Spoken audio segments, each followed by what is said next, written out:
안녕하십니까. 저는 한국기업평가 금융본부장 강철구라고 합니다. 오늘 이 섹션에서는 부동산 PF 리스크에 대해서 좀 설명을 드릴 텐데요. 지금 부동산 PF 리스크 같은 경우는 작년 레고랜드 사태 이후에 작년 금리가 급격하게 상승하고 그리고 금융시장이 경색되고 그리고 그러면서 부동산 시장 자체가 급격하게 냉각이 되었습니다. 실제로 작년 12월 이후에 전국 주택 가격이 20%에서 30% 급락하는 사태가 이루어졌고요. 그러면서 부동산 PF 리스크가 크게 부각이 되었는데요. 그때 이후로 거의 1년 정도 시간이 경과했습니다. 근데 그럼 지금 PF 리스크가 어떻게 되었는지 이제 주위에서 되게 궁금하다고 질문하시는 분들이 많고, 실제로 그 이후에 우려는 많았지만 실제로 부동산 PF 관련해서 크게 리스크가 불거졌다거나 크레딧 이벤트가 발생하지 않은 상황입니다. 그럼 실제로 부동산 PF 리스크가 괜찮은 거냐라는 질문을 많이 하시는데, 여기에 대해서 오늘 시간에 설명을 드리도록 하겠습니다. 먼저 오늘 설명드릴 내용을 간략하게 설명을 드리면, 부동산 PF 리스크 현황과 부실화 사례를 먼저 살펴볼 거고요. 다음으로 부동산 PF 리스크 판단 기준을 근거로 업건별 부동산 PF 리스크 수준을 비교 분석할 예정입니다. 마지막으로 증권 캐피탈의 추정 손실을 시나리오 분석을 통해서 분석을 해볼 예정입니다. 먼저 부동산 PF 규모에 대해서 좀 설명을 드릴 텐데요. 우리나라 부동산 PF 규모는 실제로 2011년, 12년 저축은행의 부동산 PF 사태가 터진 이후로 실제로 부동산 PF 규모는 크지 않았습니다. 그러다가 2015년, 16년을 거치면서 증가하기 시작했고, 2017년 전체 규모가 50조 원 규모였는데요. 이게 연평균 한 18%, 19% 성장을 하면서 실제로 2021년 말 2022년까지 130조 원까지 성장을 했습니다. 실제로 한 2.5배 가까이 성장을 한 상황이고요. 하지만 앞서 설명드렸던 부동산 경기 침체로 2022년 하반기부터 비동산 PF 규모는 정체하는 양상을 보였고요. 이 부분이 최근까지 이어지고 있습니다. 그래서 전체 규모는 PF 대출 잔액 기준으로 130조 원 수준을 계속 유지를 하고 있고, 여기에 우발채무 형식으로 돼 있는 증권의 20조 원을 더해서 전체 부동산 PF 익스포저는 150조 원 정도라고 이해하시면 될 것 같습니다. 그래서 지금 1년 반 정도 부동산 PF 절대 규모는 정체 양상을 보이고 있지만, 실제로 이제 부동산 PF의 연체율은 지금 계속 증가를 하고 있는 상황입니다. 실제로 2021년 12월 말 기준으로 부동산 PF 연체율은 저축은행과 여전사 기준으로 좀 설명을 드리면, 여전사 같은 경우는 1% 미만, 저축은행은 1%를 상회하는 수준에서 현재 2023년 6월 달 기준으로는 저축은행이 4%를 상회하고 있고, 여전사 같은 경우도 2%를 넘고 있는 상황입니다. 그래서 부동산 PF 연체율은 1년 반 동안 상대적으로 좀 상승 속도가 빠르다라고 이해해 주시면 될 것 같고요. 하지만 상승 속도가 연체율이 빠르게 나타나고 있긴 하지만, 앞서 설명드린 대로 부동산 PF에서 특별히 저희가 기억할 만한 크레딧 이벤트가 거의 일어나고 있지 않은 상황입니다. 이 부분은 정부의 적극적인 지원 정책 때문이라고 보고 있는데요. 이 부분이 올해 1월부터 정책 당국에서 여러 가지 유동성 지원 내지는 시장 조성 펀드라든지 이런 여러 가지 방안을 통해서 지원을 하고 있고, 또 한 가지는 올해 4월부터 대주단 협의회가 지금 구성이 됐습니다. PF 관련된 모든 금융기관이 참여하는 대주단 협의회가 구성이 되었는데, 여기서 지금 3번에 걸쳐서 지원 대상 사업장에 대해서 협의를 하고 지원할지 말지 결정을 하는 협의회가 진행이 됐었는데, 여기서 좀 설명을 드리면, 5월 달에 1차로 일어났을 때는 협의 대상 사업장의 지원 통과율이 한 63% 정도 됐었고요. 하지만 6월 달에는 77%, 그리고 7, 8월에 발생된 그 대상 사업장의 지원 비율이 90%로 올라갑니다. 이거는 뭘 말하냐고 이해하시면 될 것 같냐면, 정책 당국에서 지금 어쨌든 부동산 PF에 대해서는 가능하면 연착륙을 위해서 그 만기 연장 등의 적극적인 지원이 계속되고 있다라고 이해하시면 될 것 같습니다. 그럼 그 지난 1년 동안 말씀드렸던 연체율이 꽤 많이 증가했는데, 실제로 그러면은 부실화, 건전성 저하된 사업장의 특징이 어떠냐라는 부분을 살펴보기 위해서 저희 회사에서 평가하는 캐피탈사 26개사 정도의 캐피탈사의 최근 1년 동안의 건전성 저하 사례에 대한 특징을 좀 살펴보도록 하겠습니다.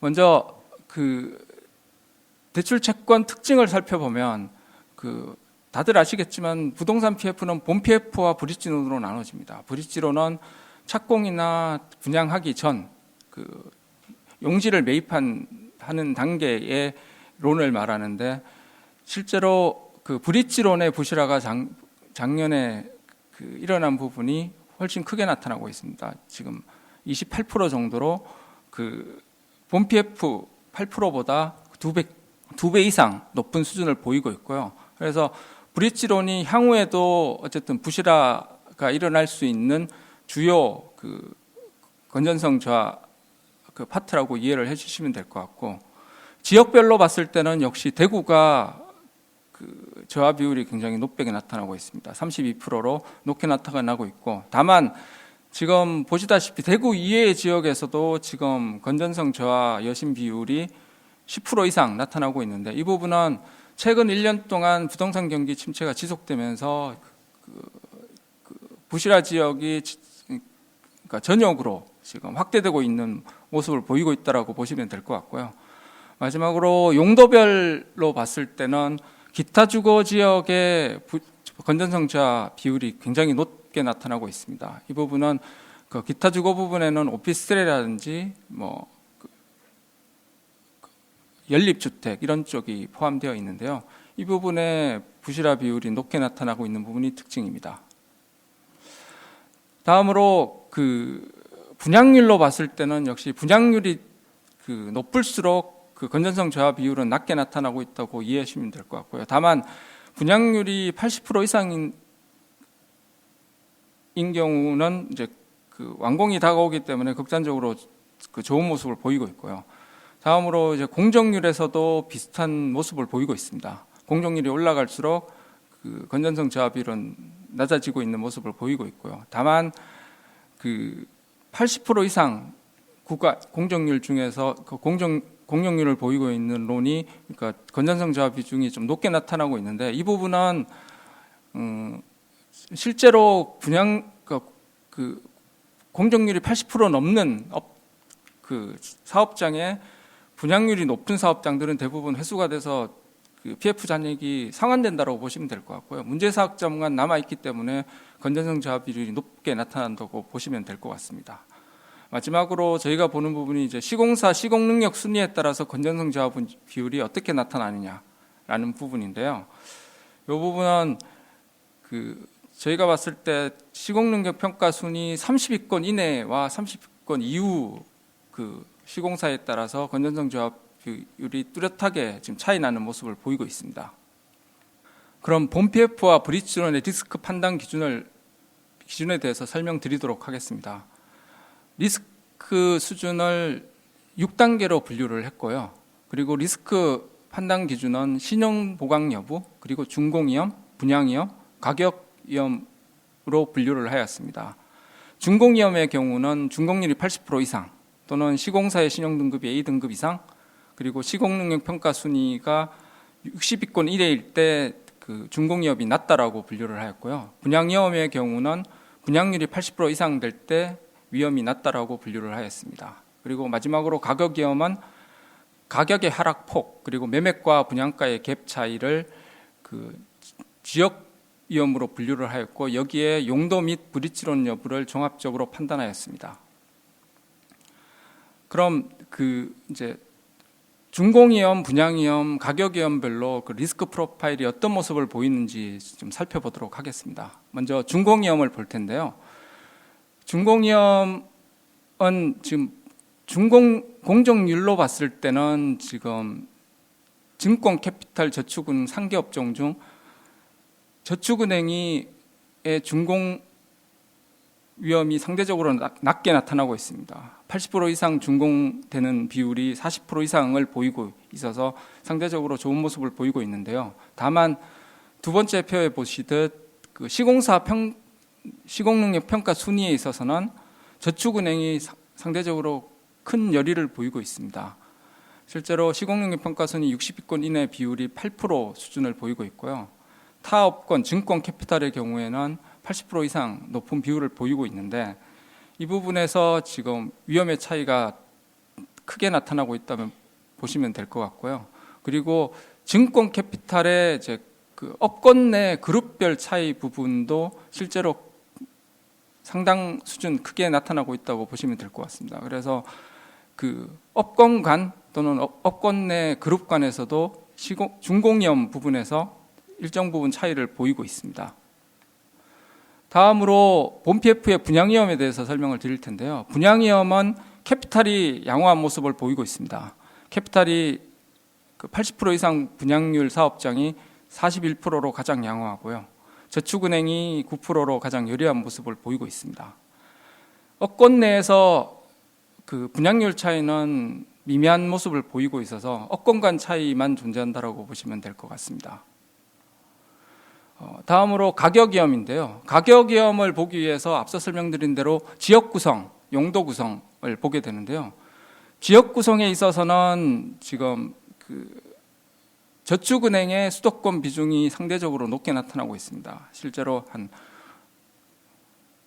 60% 가까운 수준을 보이고 있어서 타업권, 증권 캐피탈과 그 소폭 차이를 보이고 있다고 보시면 될 것 같고요. 다만 용도별 부분에서는 아파트 비중이 저축은행이 상대적으로 낮게 나타나고 있습니다. 그래서 증권 캐피탈이 그 용도면에서는 우위를 보이고 있어서 이 두 가지를 종합한 전반적인 가격 위험은 세개 업권별로 큰 차이를 보이지 않고 있다고 보시면 될 것 같습니다.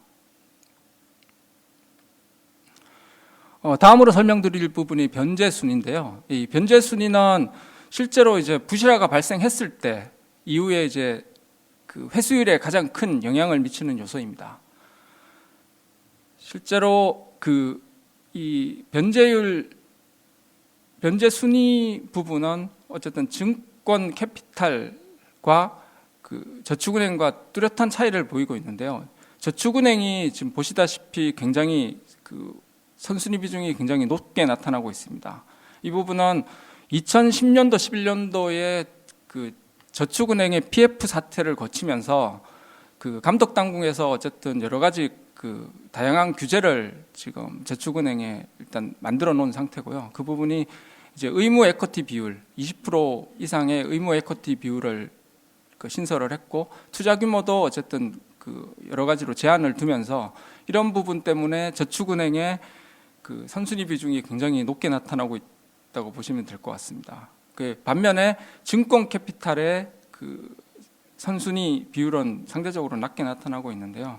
여기 보시다시피 증권 캐피탈 내에 그 대형 증권사와 중대형 이하 증권사 그리고 캐피탈은 AA급 캐피탈사와 A급 이하 캐피탈사 간의 그 중우순위 비율도 상당 부분 차이를 나타내고 있습니다. 실제로 그 브릿지론 같은 경우가 그 선우순위 차이가 본 PF보다 업권 내 그 높은 신용등급군과 낮은 신용등급군 차이가 뚜렷하게 나타나고 있다고 보시면 될 것 같고요. 이 부분이 실제로 나중에 뒤에 설명드릴 부실화가 실제로 일어났을 때 그 회수율에서 그 그룹 간 차이를 나타내는 중요한 요인으로 작용하게 됩니다. 그러면 이제 업견별 PF 리스크 판단 기준의 특성을 종합적으로 설명을 드릴 텐데요. 실제로 이제 준공위험에서는 앞서 설명드린 대로 저축은행의 그 시공능력 평가 순위가 상대적으로 굉장히 유리합니다. 그 지금 여리하게 나타나고 있는데 이 부분이 적극적으로 반영되면서 그 준공위험이 상대적으로 높은 부분이 크게 나타나고 있고요. 실제로 저축은행의 경우에는 그 말씀드렸던 시공능력 평가 순위의 60위권 이하 중에서 600위권 이하 시공사도 상당 부분 포함이 되어 있습니다. 이것은 그 무엇을 의미하냐 하면은 대부분의 PF 사업장에 책임 준공이 시공사의 책임 준공이 들어가고 있는데 책임 준공 사업장이 부도가 났을 때 부실화 가능성이 커집니다. 그래서 그런 측면에서 저축은행은 그 준공 위험이 나타나고 있고 실제로 나타나는 비율보다 실질적인 리스크는 저희가 봤을 때 조금 더 크지 않을까라고 보고 있습니다. 두 번째로 분양 위험은 앞서 설명드린 대로 캐피탈사의 그 분양 위험이 상대적으로 낮게 나타나고 있는데요. 이 부분은 앞서 설명드린 대로 그 분양률의 차이로 나타나는데 지금 이 분양률이 실제로 2023년 3월 즈음의 분양률입니다. 근데 이제 2022년 1년 전 분양률 대비해서 어떤 변화가 있느냐라고 좀 설명을 드리면 실제로 말씀드린 대로 이제 사업성이 괜찮은 사업장들은 분양률이 높은 사업장들은 대부분 그 PF론의 대금이 회수가 되면서 그 대출 잔액 자체가 이제 그 뭐 줄어들거나 그 전액 회수가 되는 형태를 보입니다. 그러다 보니까 전체 PF 잔액에서 나타나는 그 분양률이 좋은 사업장 비중이 줄어드는 모습을 보였고요. 그리고 기존에 남아있는 사업장의 분양률은 사업이 진행된다고 하더라도 크게 지금 분양 경기에 영향을 받아서 지금 분양률이 올라오고 있지 않는 상황이 되다 보니까 실제로 작년 대비해서 올해 2023년 3월 분양률은 상당 부분 많이 지금 훼손이 된 상태입니다. 실제로 그 증권 같은 경우도 한 50%에서 42% 정도, 그러니까 캐피탈 같은 경우가 50%에서 42% 정도, 증권 같은 경우도 한 10% 가까이 지금 분양률이 떨어진 상태고요. 저축은행도 8% 정도 그 1년 전 대비 감소를 한 상황입니다. 그리고 마지막으로 가격 위험은 말씀드리면 앞서 설명드린 대로 지역 위험과 그 용도별 그 위험을 따졌을 때 그 두 가지를 종합했을 때 세 개 업종이 비슷한 모습을 보이고 있다고 보시면 될 것 같습니다. 그럼 업종별 부동산 PF 리스크 수준에 대해서 설명을 드릴 텐데요. 앞서 설명드렸던 세 가지 그 리스크를 종합해서 봤을 때 실제로 그 전체 PF의 리스크는 저축은행이 가장 크게 나타납니다. 이 부분은 그 본 PF에서의 리스크 수준이 큰 부분과 그리고 브릿지론 비중이 큰 부분이 복합적으로 작용했다고 보시면 될 것 같은데요. 실제로 저축은행의 그 PF 리스크 수준이 2.9로 5점 만점에 2.9로 상당 수준 높게 나타나는데 앞서 설명드렸던 준공위험 부분의 차이로 나타나는 부분이라고 보시면 될 것 같고요. 그리고 전체 PF 리스크가 상대적으로 증권 캐피탈 대비 높게 나타나는 부분은 그 오른쪽 표에 나타나듯이 PF 중에서 브릿지론 비중이 상대적으로 크게 나타나면서 나타나는 현상이라고 이해해 주시면 될 것 같습니다. 그리고 업권 그룹별로 그 PF 리스크 수준을 비교했을 때는 어쨌든 대형 증권사가 가장 낮은 수준을 보이고 있고요. 다음이 캐피탈 AA급, 그 다음이 중대형 이하 증권사 A급 이하 캐피탈사가 다음 순위를 보이고 있고 저축은행이 가장 높은 순을 나타내고 있습니다. 그럼 이제 그 앞서 설명드렸던 절대적인 PF 리스크 수준에 대비 자기자본 왕축력을 얼마나 가지고 있느냐라는 부분을 설명을 드릴 텐데요. 일단 그 자기자본 PF 리스크 대비 자기자본 완축력은 증권이 가장 낮은 수준을 보이고 있고 저축은행이 가장 높은 수준을 보이고 있습니다. 저축은행 같은 경우는 자기자본의 200%가 넘고 있고요. 저희가 앞서 설명드렸던 그 리스크 요인을 감안한 가중평균 리스크 수준을 보더라도 100%를 상회하고 있습니다. 그래서 저축은행이 PF 리스크에 가장 크게 노출되어 있다고 보시면 될 것 같고요. 다음으로 캐피탈, 그 다음 증권 순위라고 보시면 될 것 같습니다. 업권별로는 앞서 설명드린 부분과 조금 차이 나는 부분은 그 리스크 수준에서는 A급 캐피탈사가 상대적으로 중대형 이하 증권사보다 조금 좋은 모습을 보였었는데요. 자기 자본의 크기가 역전되면서 실제로 그 자기 자본 대비 PF 리스크 수준은 중대형 이하 증권사가 상대적으로 조금 더 양호한 모습을 보이고 있습니다. 이런 부분이 앞서 설명드린 부분과 조금 달라진 부분이라고 이해해 주시면 될 것 같고요.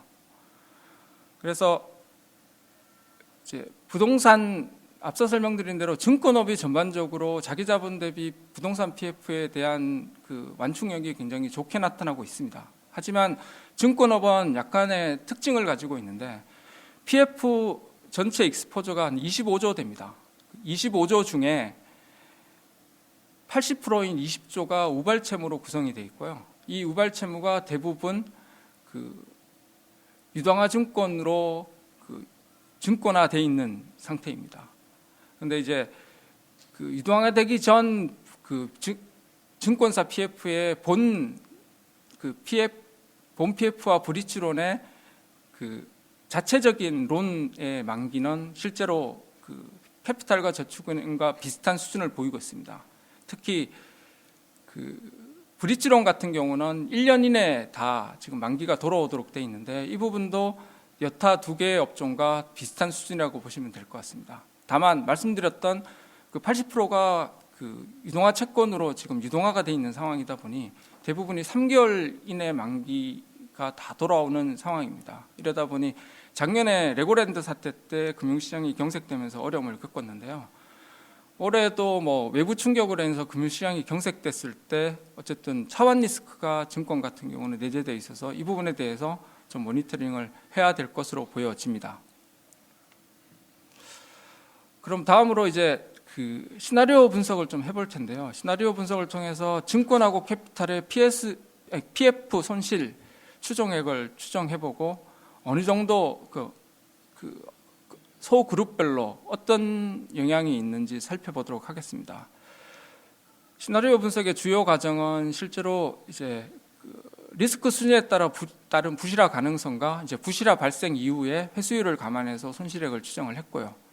실제 부도율은 시나리오 1, 2 두 가지로 해서 뭐 5가지 항목에 대해서 0, 1, 2, 7, 25, 100%로 적용을 했고 시나리오 2에서는 그 거의 2배 수준인 0, 2, 7, 25, 50, 100%로 추정을 했습니다. 실제로 이제 사업장별 회수 가액은 서울 지역은 한 70%, 경기 인천 지역은 60%, 지방은 50%로 산정을 했습니다.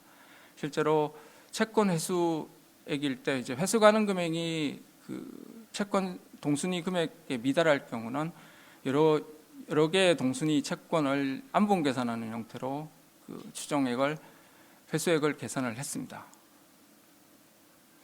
이렇게 해서 그 시나리오 분석된 손실 추정액을 살펴보면 실제로 그 업권별 평균 측면에서는 PF 추정 손실에 대한 자본항축력은 대체로 그 양호한 수준을 보이고 있습니다.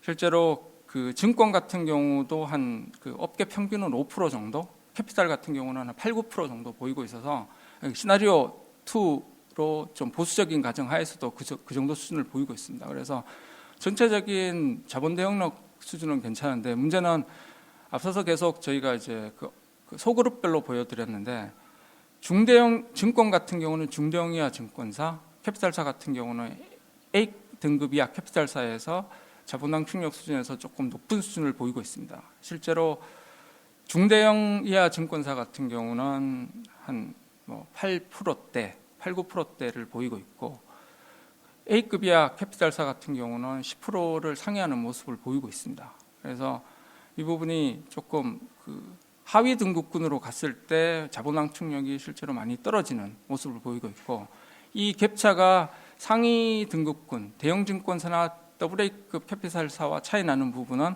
앞서 계속 설명드렸던 그 변제 순위에서 차이 부분이 여기에 반영됐다고 보시면 될 것 같습니다. 앞서 설명드렸던 변제 순위에서 고등급군, 즉 그 초대형 증권사나 그 AA급 캐피탈사 군과 나머지 이하 그 중대형 이하 증권사와 A급 이하 캐피탈사의 그 후순위 중후순위 비율 자체가 차이 나는 부분이 여기에서 PF 손실 추정에서의 자본 대응력 비율에서 큰 차이를 보였다라고 이해해 주시면 될 것 같고요.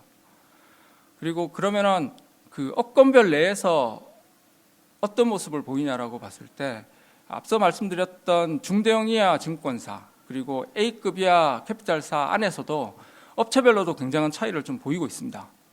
이 부분은 그 이제 업체별로 전체 자산에서 그 이제 PF 익스포저를 얼마 차지하느냐 이 부분은 개별 업체의 이제 사업 정책과 영업 정책과 이제 밀접한 관계를 보이고 있는데요. 이 부분에 따라서 큰 차이를 보이고 있고 또한 앞서 설명드렸던 업체별로 중순위 익스포저를 어떻게 가져갔느냐 따라서 큰 차이를 보이고 있습니다. 실제로 그 차이 부분은 캐피탈 쪽에서 더 큰 차이를 보이고 있는데요.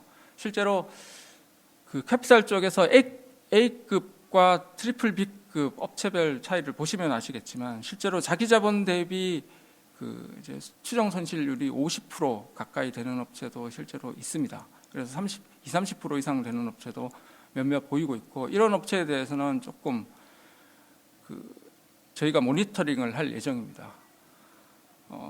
종합적으로 조금 말씀드리면 PF 지금 현재의 이런 저희가 지금 PF 손실에 대해서 쭉 설명을 드렸는데 이 부분이 이제 향후에 이제 부동산 경기가 더 나빠졌을 때 이 정도의 손실이 될 거다라는 부분을 말씀드리는 건데 이 부분이 어쨌든 2023년에는 일어나지 않았습니다. 거의.